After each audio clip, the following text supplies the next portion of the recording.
somewhere in the server? Huh? You're gonna put the video somewhere in the server? Ours or yours or whose? Good. David! Julie! God! What happened to the lights?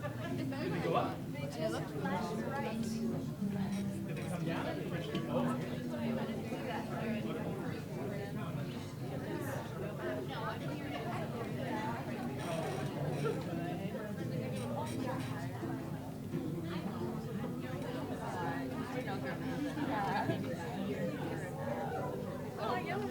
Did you just get this? Because I think I saw this.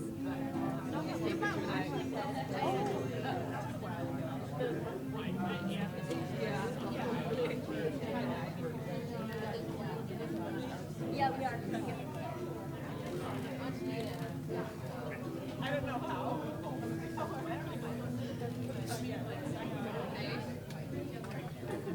I do not want to get any people. Just road. No. Like my dad and my wife.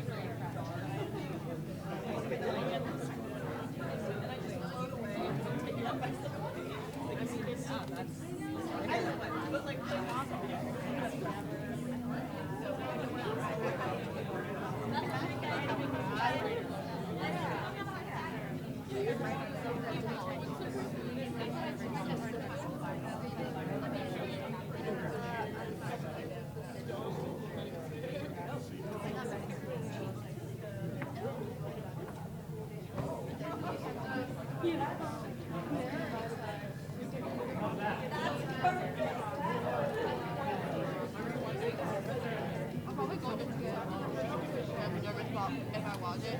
yeah, it's just like it's like a.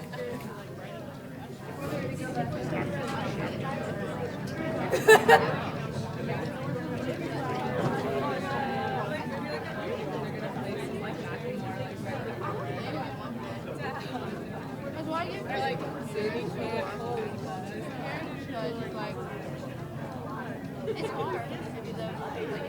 Like for you. I know but like I someone. feel like of the hour, like if you do hours, so I feel like that's like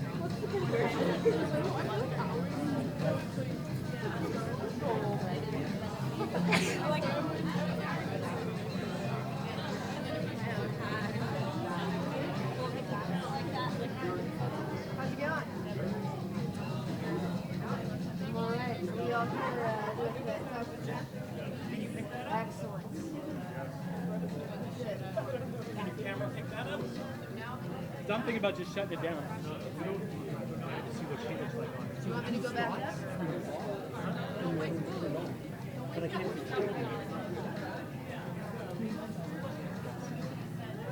I'll see what I can do. Why start at 6? No, what she's saying is should she go up so you can see if it's go up there.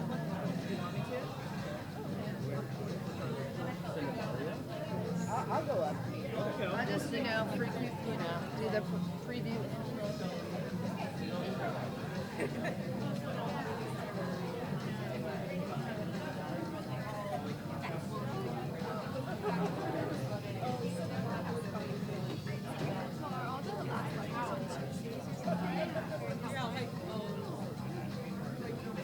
what do you even say? Like people are afraid from snapping out. What do you say? Mono is a thing. Too much light. I got no control on that, though. Did she work with? I think I gave her sunglasses. That works. You can leave it there. Way to go, John. It's so cute. Okay. I was just like the top like is that right? I like the review, like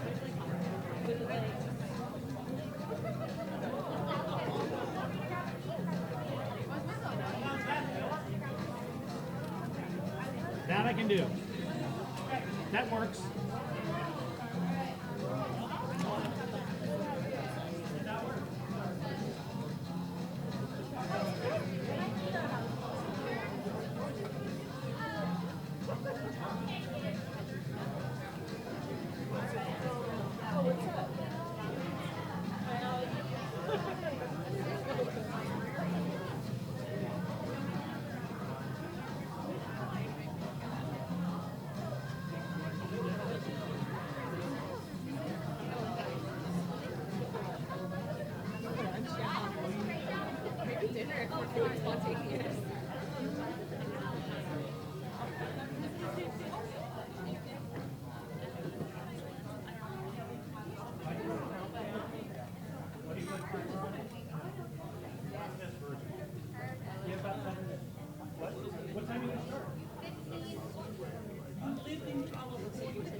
Hey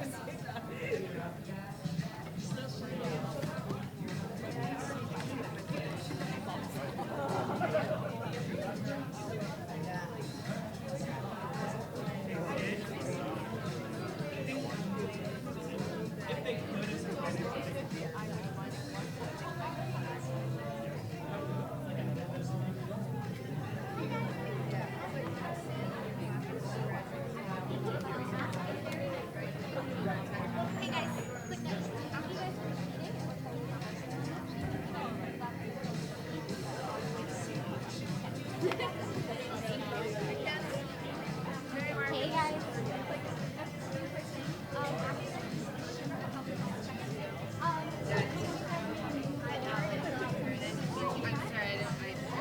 If you guys are totally against it morally, I'm totally fine.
that's what Sean was saying. Like, I feel like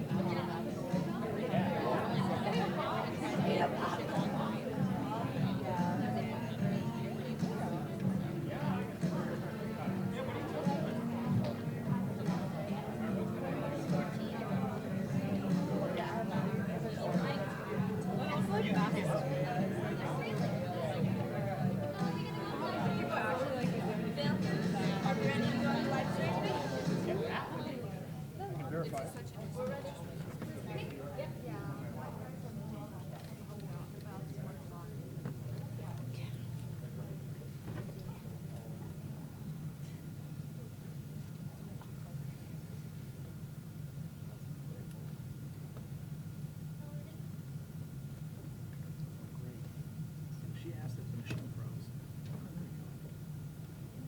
Hello. Hi. All right, I'd love to welcome you to the first of the last lecture series. As you guys know, this is a practice that we've done in the last couple years, but with the recent announcement of Concordia's impending closure, we have adapted it. We've decided to turn it into a speaker series where students from all of the different disciplines have a chance to hear some of their favorite professors share their last words of wisdom. All right, so first speaker, we have Dr. Julie Dodge. She's been a part of the Concordia family since 1996 as an adjunct professor, and she has been full-time for the last 8 years. She is a social worker in her heart, and she has shared this love with countless students in her roles as professor and dean of CHHS. She has ziplined on 4 continents as well. Welcome, Dr. Julie Dodge.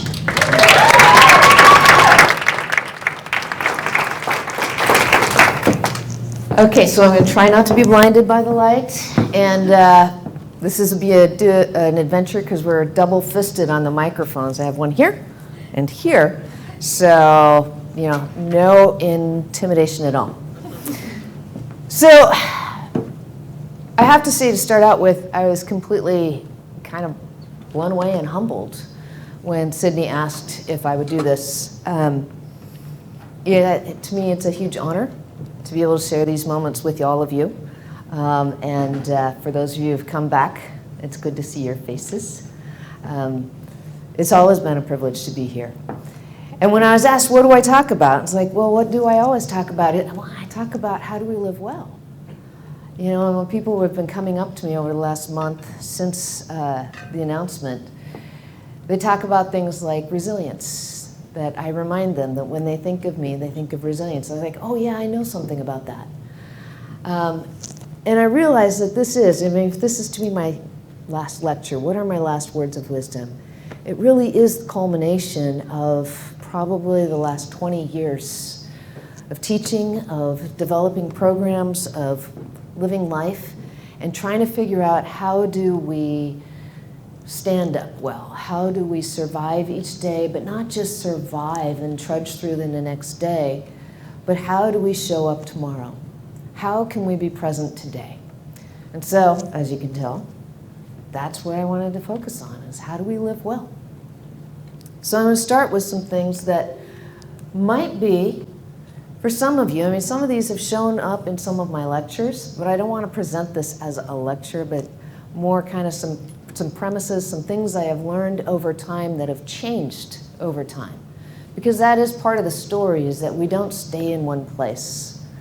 We hopefully are always growing, always shifting, always changing. But I have long started my classes, in particular our Spiritual and Cultural Diversity Skills course, with these 2 proverbs. One is this, and this is something I picked up about 20 years ago. Yeah. This idea that if you understand how another person thinks, their behavior makes sense. And this ties into a very, wow, the lights just changed again. I'm sorry, they're gonna keep doing that. Don't play with them, you're gonna blind me.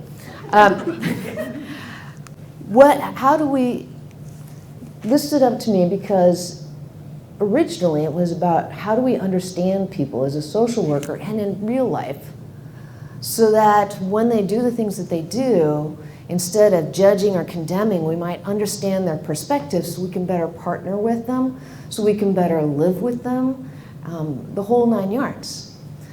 But over time, I realized something specific, and we'll talk about this as we go through. Is kind of grounded in this very Western thought. You know, it's Rene Descartes' I think, therefore I am. This is Western ideas about the singular person. Me by myself, and just by myself, my ability to think makes me human. And that is part of the story, but it's not all of the story. And as we go through this, we're going to shift this proverb a little bit from not just understanding how a person thinks, but digging deeper to who we are together, how we are informed by our lives, our ancestors, our culture, the whole 9 yards. But we start here. If we understand how a person thinks, their behavior makes sense. The other one is this, that everything has meaning. When you meet someone for the very first time, you look at them and you see them. You look at how they're wearing, you look at their facial expressions, their hair, how they carry themselves, and you interpret that. When someone says something to you, you interpret that. When you see something on the internet, you interpret that. Everything we see and experience, our brains are constantly interpreting to make sense to us. And regardless of what I think something should mean, you may have a very different interpretation of what that means. And why that's important is because when we live amongst each other, which we will, unless we get stranded on an island by ourselves, which hopefully is not going to happen this week. When we live amongst each other, we're adding meaning all the time to our interactions and what they think they mean and what we think other people's words mean. The things we intend and the things we don't intend. So hold those two thoughts and we'll come back. My starting place, I think, for words of wisdom to pass on is this idea of practicing humility. It's not something that is common in our society or our world today. We are used to people puffing up and trying to present themselves as good and accomplished and look at me. And yet when we do that, sometimes we do that and we kind of pump up our own insecurities and fears and we make ourselves seem bigger than we really are. Sometimes we communicate a sense of arrogance. There are some certain sayings in our world today that I just think, wow, maybe that's not the best approach. To me, to be humble is not to be a doormat. It is to consider, how do I interact with others? How does my presence impact you? How does my being with you lift you up? Or does it bring you down? Do you feel like you have to compete with me to be somewhere, to be someone, to fit in? Or do I create space where we can sit together and we're welcome? Now, some of that is very much grounded in my faith, right? As a Christian, I think of Jesus as my example. Have this attitude which was also in Christ Jesus, who, though he was God, did not puff himself up, did not elevate himself, but lowered himself to the point of man to die, even on the death on the cross, so that we might live. That he humbled himself that we might live. My idea when I think of humility is, how do we humble ourselves so that we can all live well together? So that we can begin to see each other and recognize each other and embrace one another. And that's not really a popular thing in our world today. But I think it's essential to living well. I think it's essential as a social worker to practice humility, not only in my individual life, but as we think of cultures and difference and all of the things. So another key point that I want to talk about, and I'm just going to blend through these things, is this notion, this idea that we all should be resilient. And since I said that, I'm sure we're done here. Now you just know how to do it, and it's easy. And it's like, oh, fine, I will be resilient. And yet most of us have no idea what that really means. We think that is some kind of heavy lift, that if you get damaged, you go through hard things, maybe you'll never bounce back, because we think of resilience as the ability to bounce back. And this is really the heart of what we're talking about tonight, is that resilience is not, it is how we bounce back after hard things, but resilience is the practice of living well every day. It is the continuous small things that we build on and add to, so that at the end of the day, we are refreshed, which is like exercising physically, which, you know, some of you do, that's great. But when we exercise, we develop endurance. And it is that endurance from practicing small things and doing small things every day that allows us to live well and to bounce back when the hard things happen. And the hard things, as you all know, happen. We are standing here a month to the day after a sad announcement that Concordia University is closing. And that's a hard announcement for all of us.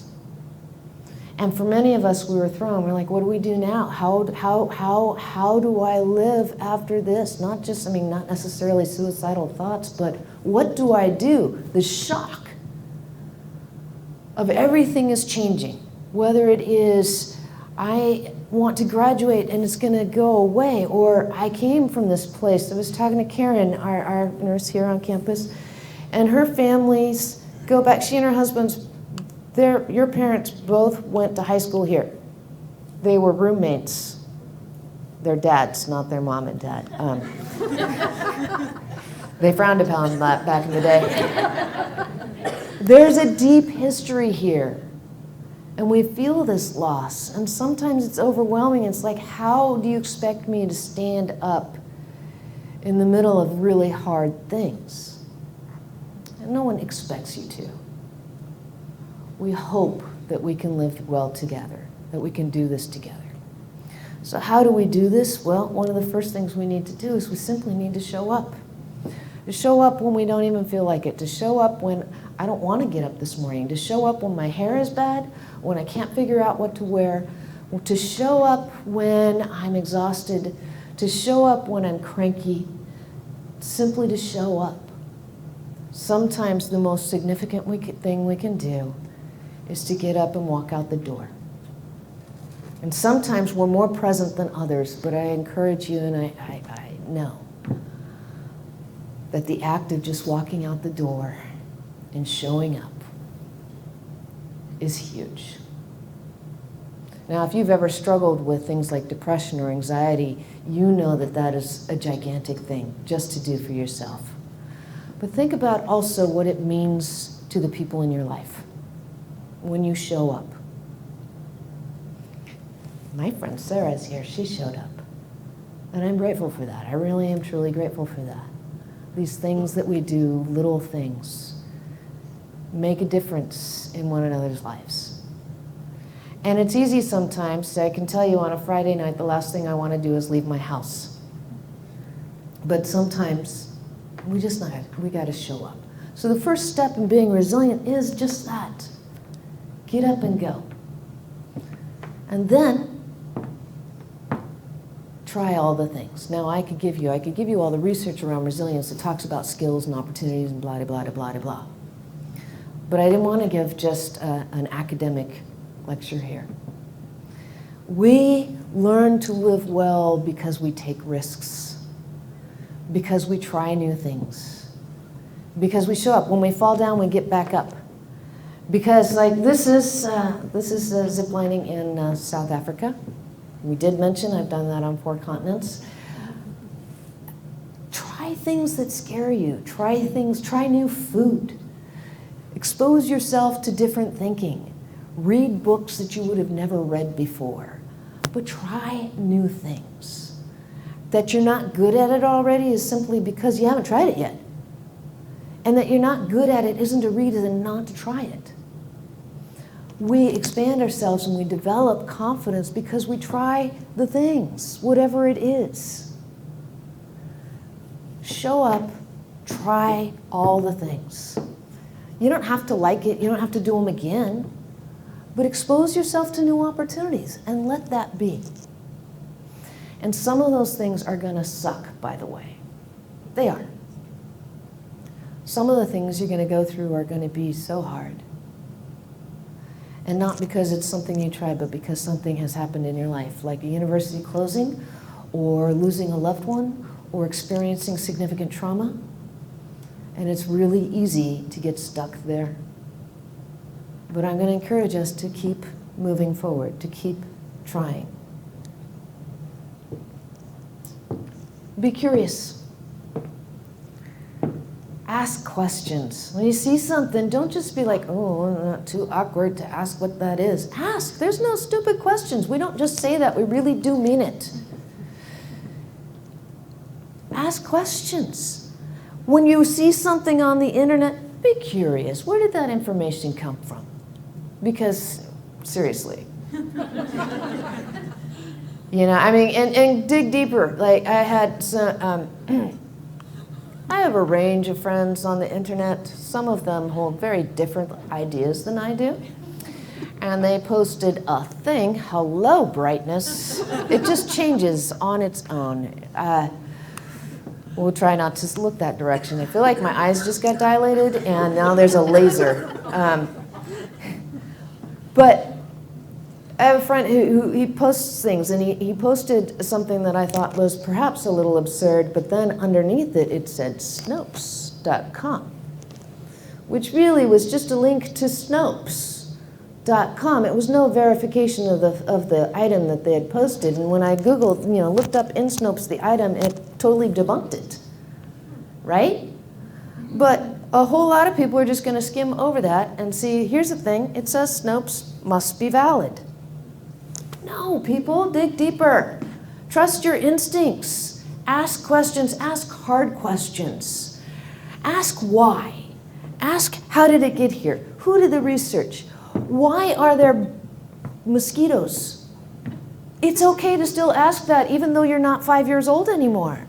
Why is the sky blue? Ricky, you might know the answer to that, right? Can you tell it? No. I mean, just because you're a scientist, you should know all the science answers, right? Just stay curious. Don't lose that. We shouldn't lose that because we think we're older and we should know it all. I don't know anything yet. I knew everything when I was 22 years old. Now I find I don't know anything and I have to ask questions all the time. And it's fun. Feel all the feelings. There's a temptation not to, like we're not supposed to ugly cry because, you know, ooh, ugly cry, you know, just right there. It was like obviously inappropriate because, you know, mascara and ugly face. No, feel all the feelings. The good ones and the bad ones and the hard ones and the ones that make you laugh and the ones that make you scared. Feel those feelings. Because here's what I know for certain. And again, there's research behind this too, but we're not going to go down super research path tonight. If you are afraid to feel the bad feelings, the really bad, deep ones, you will limit your ability to feel the really good ones. We numb ourselves when we shut them down. And it's not just, ooh, I isolated the bad ones. They all numb out. And when we numb out, that's when we lose. My therapist, whom I spent a lovely 7 years with, used to tell me, you know, the feelings aren't going to kill you. And sometimes they feel like it. The hard ones, sometimes they feel like it. I wish I could just curl up and die. But the feelings themselves don't kill you. It's what we do with them. But feel all those feelings. Dig into them. Embrace them. It's part of being human and alive. If we can't feel the feelings, well, that's just, again, it's not much fun. Even when they suck. And don't be afraid to laugh. In fact, one of the most precious gifts we have is that ability to laugh. To join with one another or to laugh at ourselves. And sometimes you're going to say, ooh, inappropriate laugh. We filter ourselves too much, right? You know, like, so when someone falls and we laugh. Come on, it's funny. And if we can't laugh at ourselves in the hard times, we're going to have a hard time in the good times too. I've had some of the most horrific fights with people who wound up laughing together 5 minutes later. Laughter, not only does it cause good chemical responses in your brain, it releases positive neurotransmitters and leaves you with good feelings, but it also reminds us that there is goodness. And it's good to laugh. We talk a lot about self-care.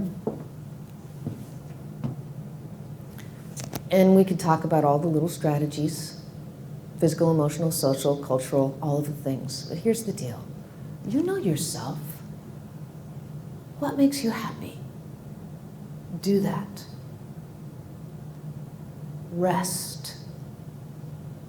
Do that. Some people think that there is some kind of nobleness in constantly being busy. I find a certain nobleness in curling up on my couch with my cat, watching HGTV. There's a goodness in that. Take care of yourself. If you're not taking care of yourself, you can't be present for anyone else. If you're not taking care of yourself, that resilience does run thin. And especially now in the middle of hard times, whether it's because of a university closing or you don't like the status of the world or we're all going to die of the coronavirus, which we're not.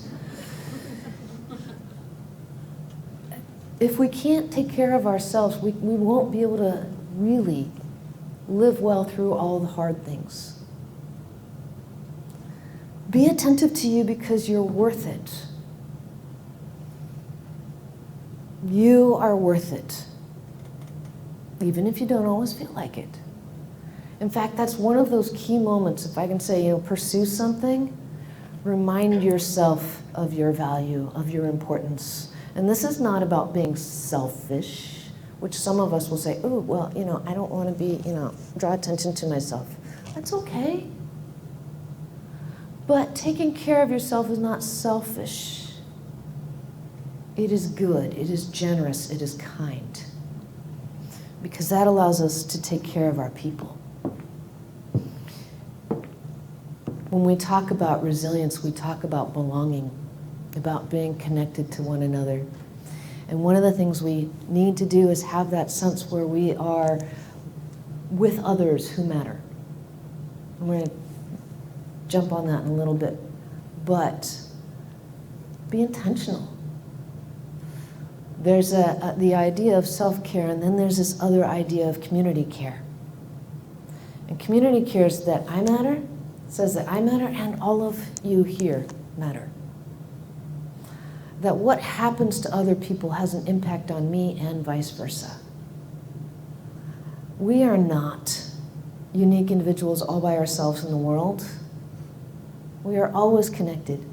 Another one of my favorite quotes is from John Donne. He was a preacher poet back in the 1600s, and he's the one who wrote that no man is an island entire unto itself.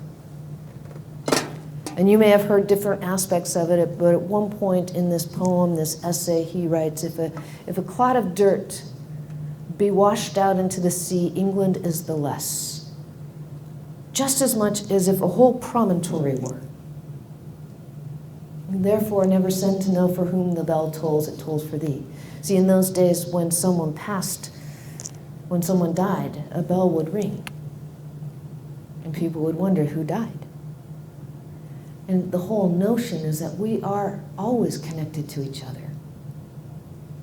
And that what happens in another person's life has an impact on me and vice versa. This is part of who we are as human beings. And I think it's a beautiful part of this thing we call life, that we share it together.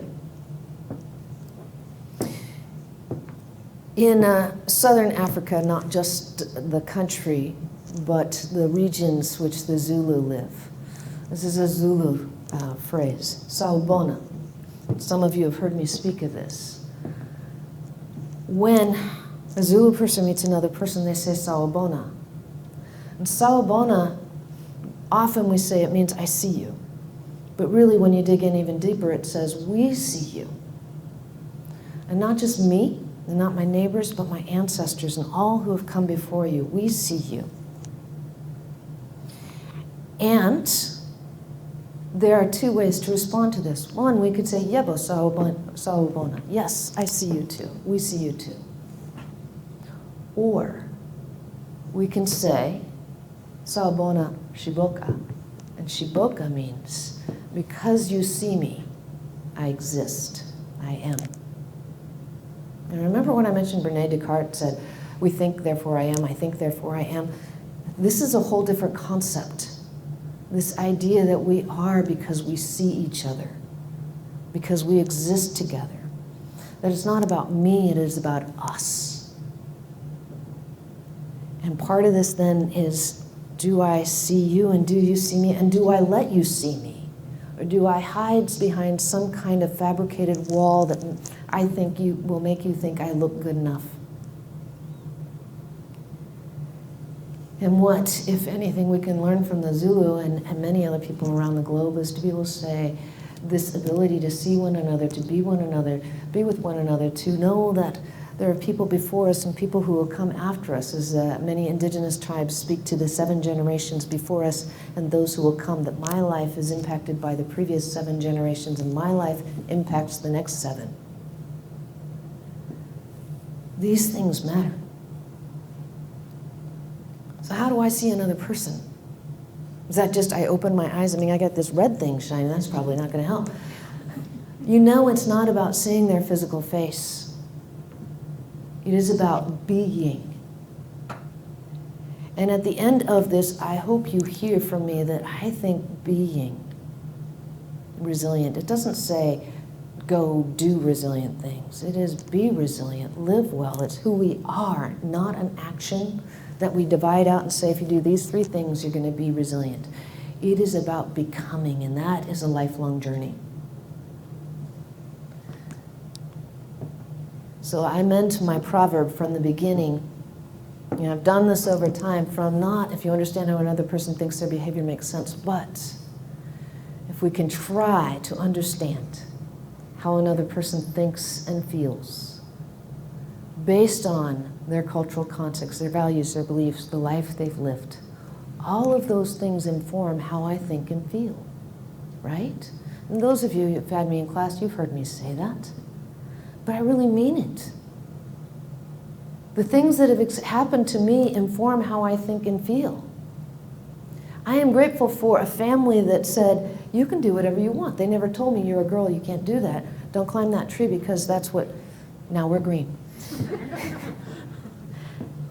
My parents, I don't think they were intentional about it, but they never said don't. I mean, maybe they should have had some boundaries, but that's a whole other thing for therapy. Because of that, I always thought I could try anything, and why not? Whereas there are others of you who are always told don't, you're going to fall, you're going to get hurt, it's going to be scary.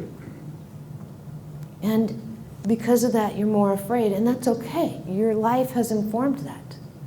The culture that you live in, whether you grew up in white culture or you grew up in Hawaii or you grew up in African American culture or in Hong Kong, wherever you grew up, those culture, values, beliefs inform how you see the world.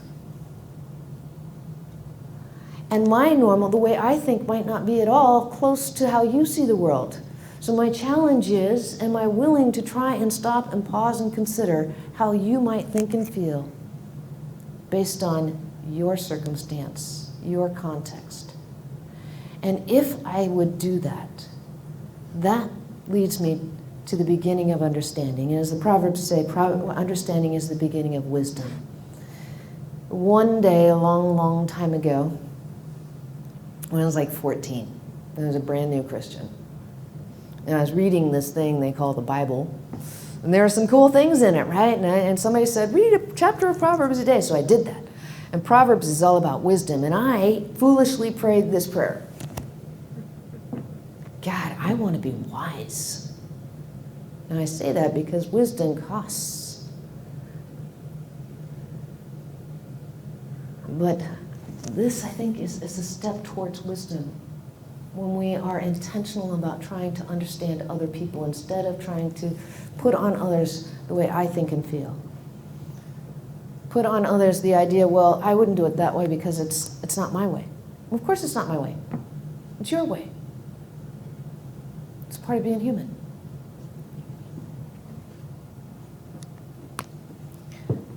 So attached to this is this idea of love. To love always. These are just some of my people. And I am so grateful for all of these people. They're the ones who give me a sense of belonging. They're the ones who believe in me when I don't. They're the ones who hope for me when I don't. They're the ones who pray for me when I don't. They give in to me.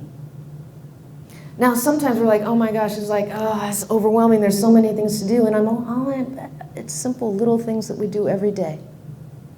Every day, since we announced that we're closing, my mother has sent me a text every morning between 8 and 8:30 with a Bible verse or a positive quote, 20 words in a text. That's all. And if you've ever met my mom, you know that she's not a real feeler. But it's the thing that she can do. And it doesn't cost her much at all. It doesn't take her much time at all. She just sends a text. That idea to love, and to love unashamedly. Here's another little caveat in there, though. Brene Brown tells us that people who feel loved are more likely to believe that they are worthy of love in the first place. And for some of us, that's a real struggle. Do we really believe that we're worthy of love? And I'm going to tell you, yes. But that's on you. You're going to have to figure that out. But one of the things I find is that when I love others, and I don't mean just exhausting myself and pouring myself and doing it in a wild way, but when not that kind of wild way. I know you. When I love others, and I do that from that genuine space, I begin to recognize when others love me too. But I'm also going to tell you that sometimes it sucks because you've met people. We're messy. They're going to hurt you. They're going to disappoint you. They're going to kick you. They're going to do things that you're going to think are completely unforgivable. And I say we need to love anyway. And that is hard. It costs. There's a book titled this, Love Anyway, written by Jeremy Courtney, who started a nonprofit called the Preemptive Love Coalition.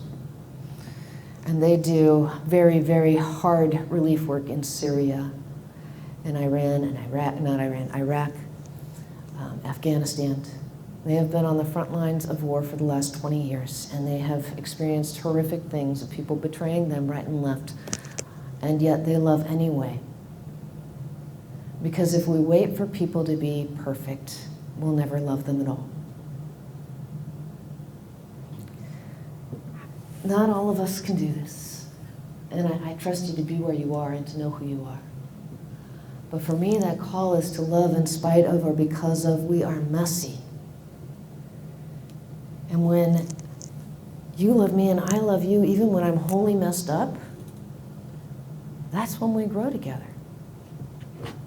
This picture is Miguel. Miguel and I met last year in Nicaragua at the market, shortly after I broke my leg. Whole nother story. And Miguel, I got to tell you, in Nicaragua, long story, there's been a lot of political tension. People haven't been going there.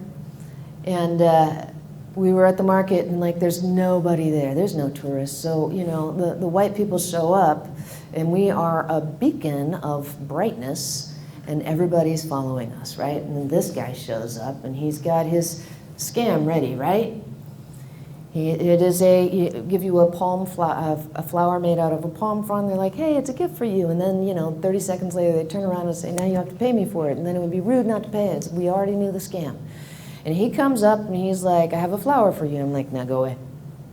Because I made up my mind in advance. Ain't gonna play that. I know the scam. For a flower and a buck. My ankle hurt. I'm on crutches. I'm trying not to fall. But this guy, and he smelled like, I don't know if he'd been sniffing glue or drinking or both, but he was, in a hard place. But he kept following us. And some of the girls with us, they wanted to buy hammocks. So then he's going around to different vendors, finding different hammocks and showing them the different prices and helping to haggle deals. And he just stayed with us as we're wandering through. And my little cranky heart was like, all right, tell me your story. So I wanted to know how he learned English. And so we started, and at one point, noting my discomfort on crutches and the wet floors, he got me a chair so I could sit down. And so we start talking. He's like, he's going to teach me how to make these palm flowers, which, if you know me, is also I'm not a crafter. And he actually did give up on me. But we start talking. And long story short, he stayed with us the whole time. He stayed with me the whole time. And softened my heart. So that in sharing just this brief moment, he reminded me of what I'm supposed to do, who I'm supposed to be, what it means to love anyways, even when I don't trust you. Because he's lived a life and he's just trying to live well. We need to love anyway. We need to give real hugs. As long as you feel comfortable, given the viral contagion. Real hugs, not the side hug. Give a hug that means something. That human connection matters. We need to be willing to embrace each other physically and emotionally in the best of ways, because it's one of the ways we lift each other up. Again, it releases positive neurotransmitters, and we can talk about that, but we're not gonna. Just give real hugs. Share your life with people. And be brave. The thing that scares you, do it. This will be my third time completely starting over. The first time, I was on disability for a year because of chronic health issues. Started over. The second time I chose to leave where I was and to go in a new direction because I believe that's what God wanted me to do. And I chose that because I wanted to do the things that make my heart happy. And that was in 2006. And there were things, I got to tell you, sometimes, maybe some of you do this, I make agreements with God. I tell him, this is the way it's going to go. Well, I'm going to get a job with someone who pays me a significant salary and has health insurance because I need that. And I'm not going to teach full-time because I can't afford to do that. Some of you may not know that teaching full-time as faculty is not as lucrative as you would think.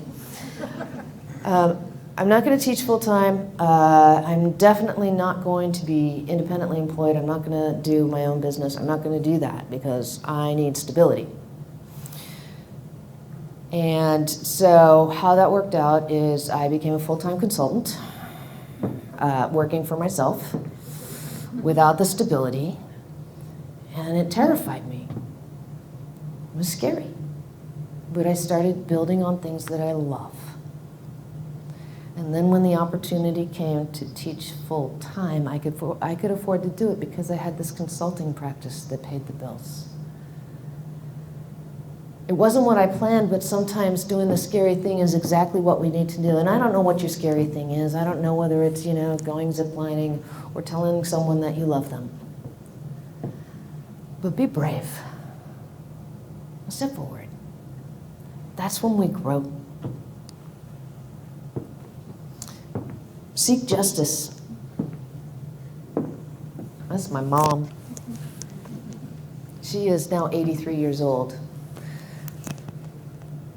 And many of you have heard the verse that, what has God asked of you? To walk humbly with God, to seek justice. I'm screwing that verse up completely. But here's the deal. This is part of whether you believe in God or not. I believe a calling that we live justly, and that justice means that we include others. And if you start picking a theme here, this is all about us together. We live well together. We take care of each other, we invest in each other, we show up, we care for ourselves, we care, and this is a whole interactive thing. There's no living life alone.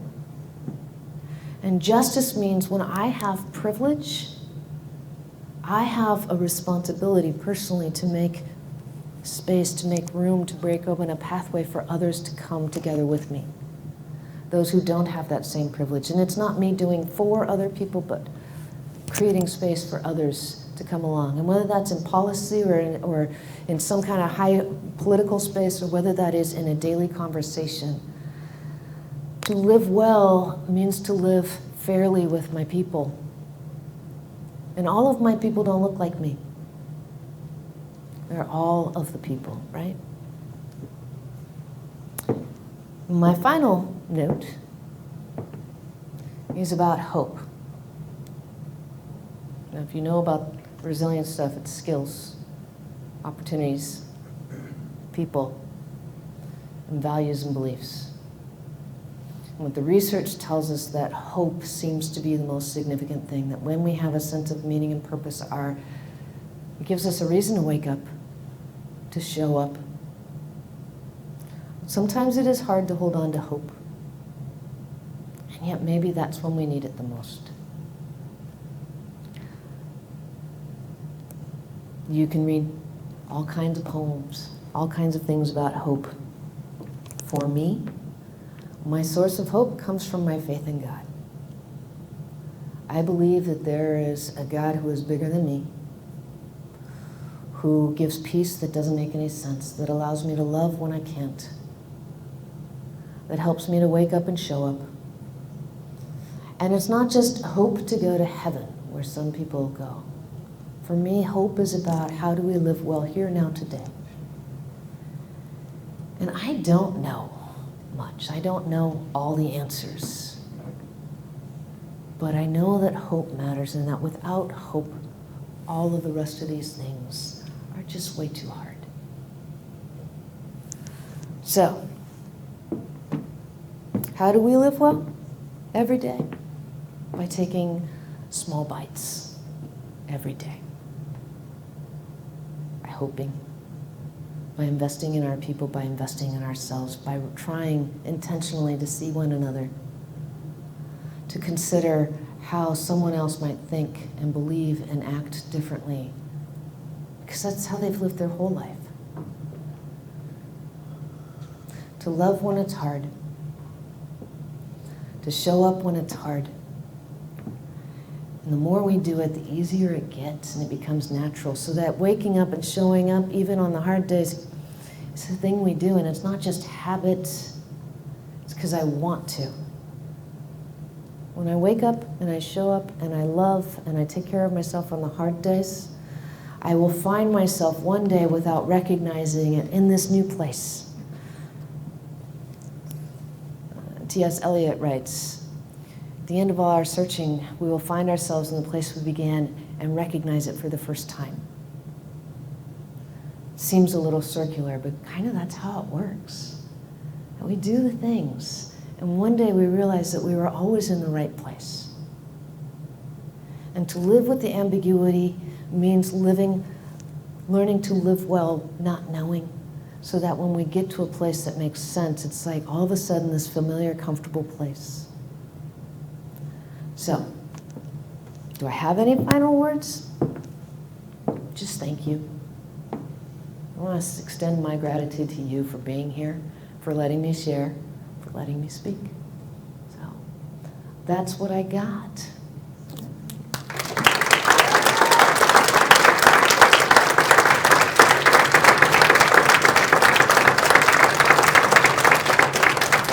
I am. I don't know if I'm supposed to or I can. If anybody just have a comment or a question, we can do Q&A. We can, yes.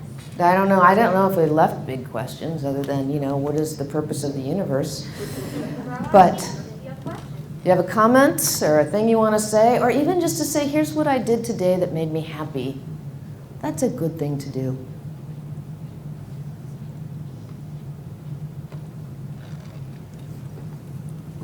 This is my friend Sarah. She's a graduate of Concordia University. She went to the Dominican Republic with us once upon a time, long time ago. So I've been in dialysis for 3.5 years, working in it. Hi, how are you? And chronic illness is very tough to work in as a social worker, and population is diverse and intense and incredibly beautiful and humbling. And one of the most wonderful parts of my job is working with people who are not wanting to treat. They have chosen that I will not do this. I'm not going to live my life this way. And I respect that. And so today, I walked away from said woman who's wonderful and kind and funny and old and sweet and grandma. And I was like, damn it, damn it, damn it. Damn it, I made her smile. Okay, like Jackie breaking every rules, was happy that she could have this conversation because she cannot have it with her family.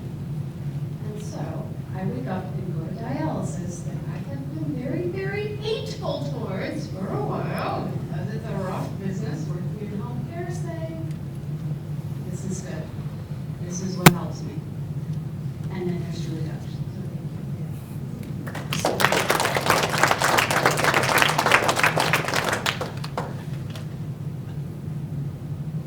One of the fun things some of you don't know is seeing people here who have come through our doors and finished their social work degrees here, I've had the pleasure of traveling to Nicaragua, to Haiti, to, the Dominican Republic with, to people I've had the privilege of sitting in rooms with, and every single one of you matters.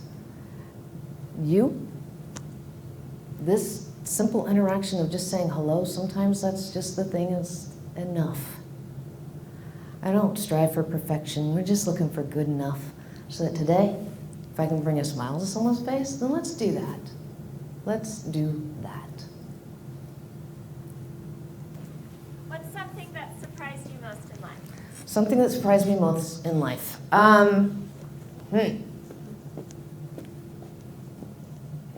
much destruction your cats bring?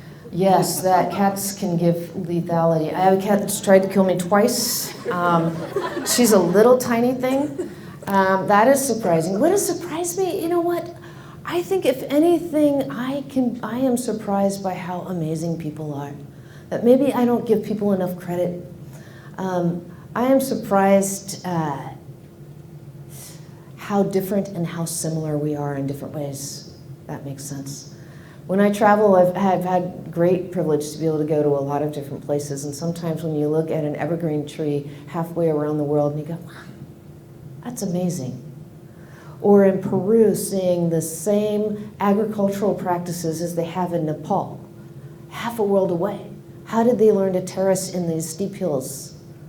That blows my brain. So I guess it's being curious and always seeing that there's room for surprise.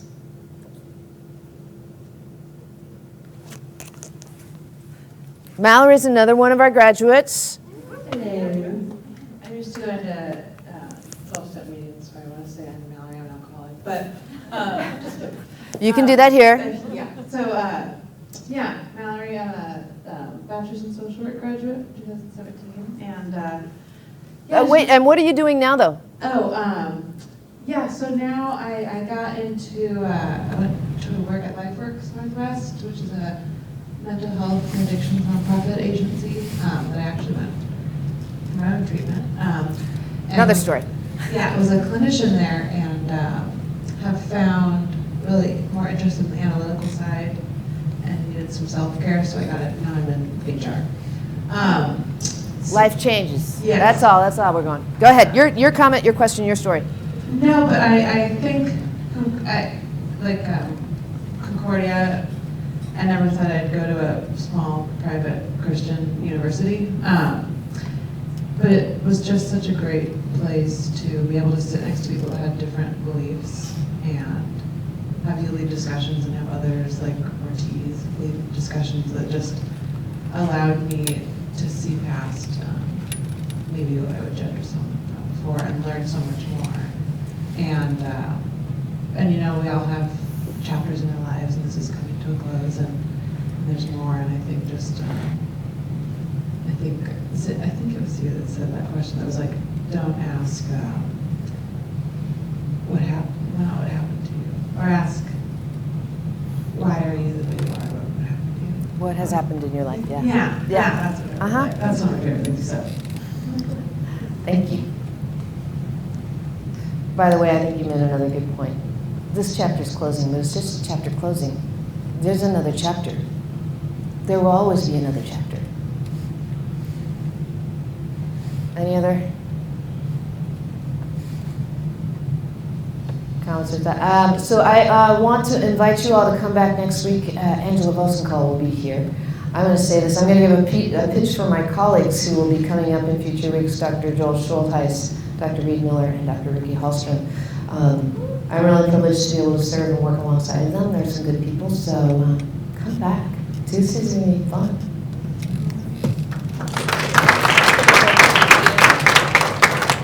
Thank you so much. Okay, if I could get you guys to stick around for just a few more minutes. We actually handed out some raffle tickets, and we're giving away 3 pairs of tickets to this Saturday's luau from Hawaii Club. So I know a lot of